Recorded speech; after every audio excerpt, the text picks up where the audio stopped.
years, given the experience that you have, can you give us some examples of what might be an undue burden? Well, if a person is let's say, this is kind of an easy example, but let's say a person works in a supermarket and they're a cashier. Well, you can't be a cashier from home, right? You can't work. So there are jobs, of course, that people do have to show up. The medical profession, people have to show up. There's no question about it. So someone requesting to work remotely for a job that just can't be done, that would be an undue hardship for them to do so. But generally speaking, when you're talking about requests for leaves and requests to work remotely, in office types of jobs, the companies really can't show that there's an undue hardship, because there are usually ways to work it out to both parties' benefit. Now, let's say your employer denies your accommodation. What are your options then? Well, I always think it's important to put things into writing.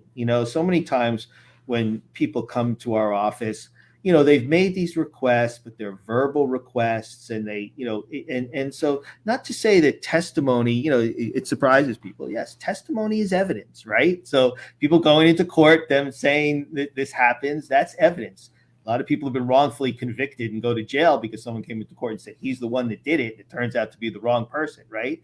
But somehow, when we're dealing with employees, we need something more, in most cases, to prove our case. So if the company is giving you a hard time as an employee, you want to take your time and put what you're requesting in writing, what's occurred in writing, but you really want to do it in a way that, one, emphasizes how much you value your job, two, emphasize that this is the way that you can be a productive employee for the company, and that's your goal, to be a productive employee. Three, write it and then don't send those emails right away.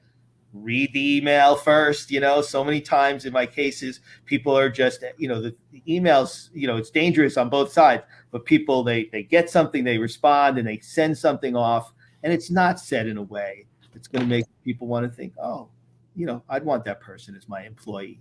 Write your email as if it's going to be read aloud in court one day, because it very well may be. And so you want to give yourself that little bit of time to cool off if something's been denied, and make sure that you're expressing yourself in a way that shows what you really are as a person, who's somebody who wants to come in and do their job for the company and just needs a little help because of a disability. So putting it in writing is always important, but what you put in writing is equally important, giving it thought. And if you can, have somebody else review it. And if you really can, have an attorney review it. So I want to